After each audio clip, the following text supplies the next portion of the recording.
Et si on prenait un moment pour regarder les mois, l'année ou même les années qui sont passées? Parfois, on a juste besoin de faire une pause et de se poser les bonnes questions pour prendre du recul sur notre vie ou même le chemin qu'on emprunte actuellement. Aujourd'hui, je vais te partager pourquoi prendre du recul peut changer beaucoup de choses et faire aussi beaucoup de bien. Je te partagerai aussi comment je le fais, très simplement. Prendre du recul et faire un point, c'est observer ce qu'on a accompli, ce qu'on a appris et tout ce qui nous a fait grandir. Mais aussi réfléchir à là où on aimerait aller ensuite dans notre vie. C'est l'occasion de se pencher sur soi, alors qu'on n'a pas toujours l'habitude, ni d'ailleurs le temps de le faire. C'est aussi l'occasion de célébrer toutes nos victoires des derniers mois ou même des dernières années, comme par exemple les choix que l'on a fait pour nous, le courage qu'on a eu à certains moments de notre vie, ou simplement la satisfaction de continuer sur un chemin qui nous convient et nous rend heureuses. Mais en prenant le temps vraiment de ressentir de la gratitude pour tout ça.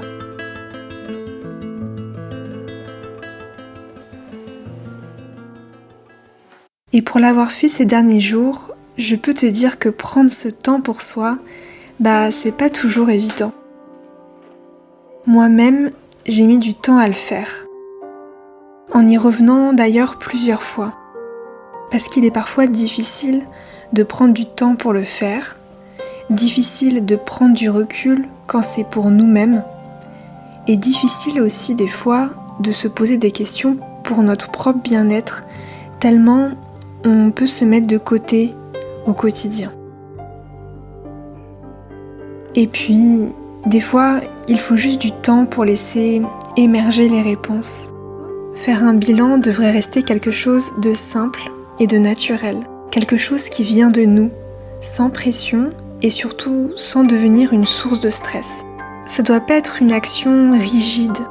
L'action en elle-même doit laisser de la place aussi à l'improvisation parce qu'on ne peut pas tout prévoir, ni tout maîtriser dans la vie.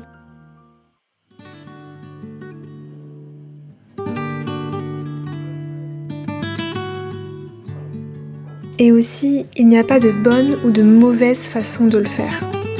Chacun, chacune avance à son rythme, avec ce qu'elle est capable de déposer à ce moment-là.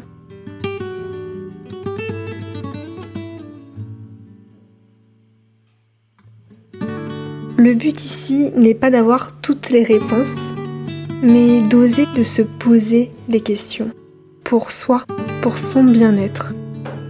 Et en toute honnêteté avec soi-même.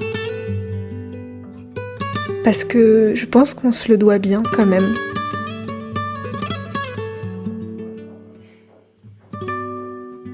Les mois passent, les années aussi, et prendre ce temps pour soi, ça fait du bien. Parfois, une seule question suffit à faire bouger beaucoup de choses à l'intérieur. Et des fois aussi, il y a des questions à laquelle on n'a pas envie de répondre. Alors peut-être que c'est pas le bon moment. Ou alors que c'est justement quelque chose sur laquelle il faut se pencher. Et comme je me suis penchée sur moi cette semaine, j'ai trouvé que c'était une bonne idée de te partager tout ça ici, dans cette vidéo.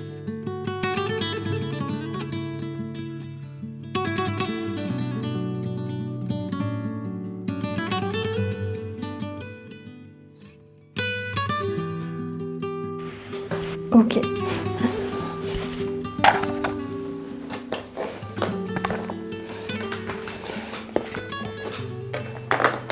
Je vous retrouve en fin de journée et là il fait un petit peu plus sombre, donc c'est pour ça que la lumière elle a un petit peu bougé. J'ai pris le temps aujourd'hui de vraiment faire définitivement en tout cas mon point, parce que ça fait déjà plusieurs jours que ça cogite dans ma tête. Donc là voilà, ça fait plusieurs jours, donc j'arrêtais pas de mettre des notes sur mon téléphone de choses que j'avais envie de penser ou en tout cas de mettre en place ou de trier ou de me poser vraiment sur un point précis de ma vie, de vraiment me pencher dessus pour vraiment comprendre, analyser, enfin voilà, pour essayer en tout cas d'avancer. Et là vraiment aujourd'hui j'ai enfin terminé mon point. Donc avant de t'expliquer un petit peu comment j'ai fait, comment je m'y prends aussi, je voulais déjà aborder avec toi déjà les bienfaits de pourquoi ça peut nous apporter un bienfait finalement de faire un bilan des fois de sa vie, de se poser des questions, de réfléchir à sa situation, ensuite en tout cas mieux avancer, mieux s'aligner. Et quel bienfait ça peut apporter de des fois, oui, prendre du recul sur soi, pas de manière très rigide ou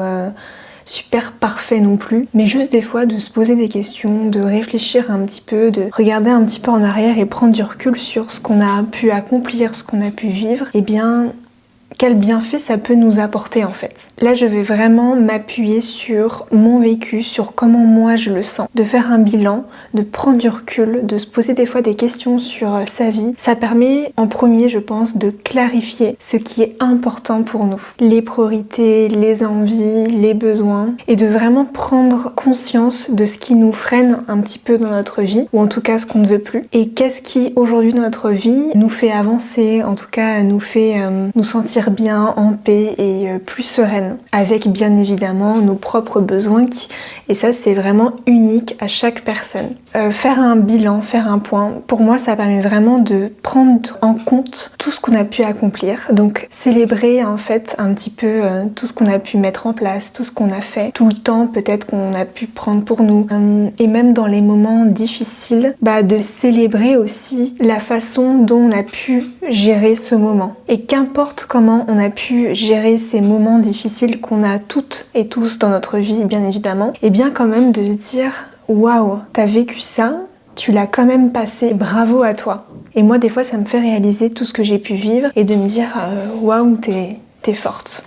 Célébrer aussi nos réussites, tout ce qu'on a pu faire, tout ce qu'on a pu réussir pour nous et de se féliciter. Il y a un sentiment d'accomplissement qui se fait en fait quand on se félicite de tout ce qu'on a pu vivre dans l'année ou dans les années aussi qui sont passées. Parce que là j'ai fait un point de mon année et puis aussi de voir ce qui n'a pas fonctionné, ce qui ne me convient plus aussi aujourd'hui. Et voilà, ensuite d'ajuster. Faire un bilan et prendre du recul, ça permet aussi de mettre le doigt sur ce qui ne fonctionne plus pour nous et ce qu'on ne veut plus aussi, ce qui nous convient plus. Et ça c'est hyper important, je pense, de se pencher dessus. Parce que des fois en fait nos vies, on les vit comme ça, on a instauré une routine et on prend pas assez de recul des fois sur nos routines, nos quotidiens. Les routines, je pense que c'est très important aussi pour avoir un cadre stable et sécurisant pour nous. Mais des fois, on prend pas assez de recul et il y a des choses qui nous conviennent plus, qui ne nous va plus et qui ne fonctionnent plus pour nous. Et c'est bien aussi justement de mettre le doigt dessus pour ensuite ajuster. Faire un point, ça permet surtout de se reconnecter à soi, d'aller en profondeur de soi, en tout cas pour moi, et d'identifier vraiment nos besoins aujourd'hui, nos envies aujourd'hui. Parce que on évolue tout le temps. Chaque semaine, chaque mois, chaque année. On évolue, nos besoins évoluent, la vie évolue, notre entourage évolue, notre travail évolue, et nous, en fait, intérieurement, on évolue aussi. Et pour terminer sur 2 points, je dirais que en termes de bienfaits, ça permet de se préparer en tout cas plus sereinement vers les mois à venir pour en fait plus d'alignement dans les semaines et les mois et les années à venir. Et ça, on le voit peut-être pas tout de suite, mais plus tard, eh bien, on se sentira forcément plus aligné, plus sereine, plus en paix en tout cas avec les choix qu'on peut prendre. Parce que justement, on aura fait cette introspection sur nous, ce bilan, ce recul sur notre vie, sur en tout cas notre vie actuelle, pour se poser des questions et pour ensuite évoluer un petit peu plus sereinement vers le futur. Et le dernier point que je vois, c'est surtout quand on est dans une période de flou, quand on se pose beaucoup trop de questions, quand on est un petit peu perdu, eh bien se pencher sur soi, se faire une introspection, se questionner, eh bien ça apaise vraiment le mental qui tourne en boucle, qui des fois donne des insomnies la nuit. Et je sais de quoi je parle.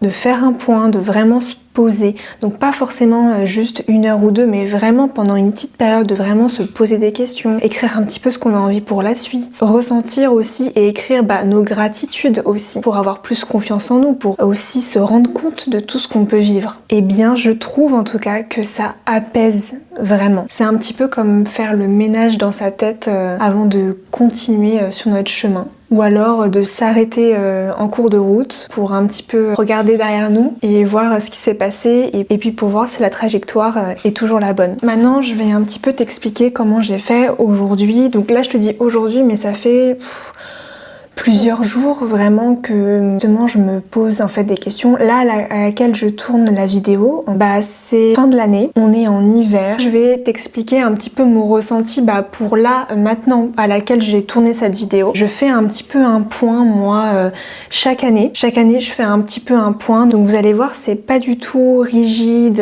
c'est pas du tout non plus stressant en fait ce point. C'est même un moment qui pour moi est relaxant parce que je me pose sur des questions. Donc je vais tout expliquer après et ensuite j'y réponds tranquillement, ça me permet de réfléchir et c'est même agréable parce que ça me permet vraiment de me décharger en fait, de réfléchir sur ces points-là et moi de me décharger justement pour ensuite me sentir un petit peu plus sereine et puis en tout cas pour voir un petit peu l'énergie et le mood on va dire vers laquelle je vais continuer les mois à venir. J'ai remarqué que je le fais chaque fin d'année ou alors chaque début d'année en janvier, mais en vrai on peut le faire autant au printemps, en été. C'est vraiment très propre à chaque personne. Je crois qu'il faut des fois se pencher sur soi quand en tout cas on en ressent le besoin. Et des fois on en ressent le besoin soit parce que c'est la fin de l'année, donc là on ressent en fait cette énergie de renouveau, soit aussi après un événement qui a marqué en fait notre vie. Alors en pratique, comment là cette année en tout cas j'ai fait mon introspection, mais c'est en règle générale tout le temps comme ça que je le fais. Alors moi ce que j'aime vraiment, c'est vraiment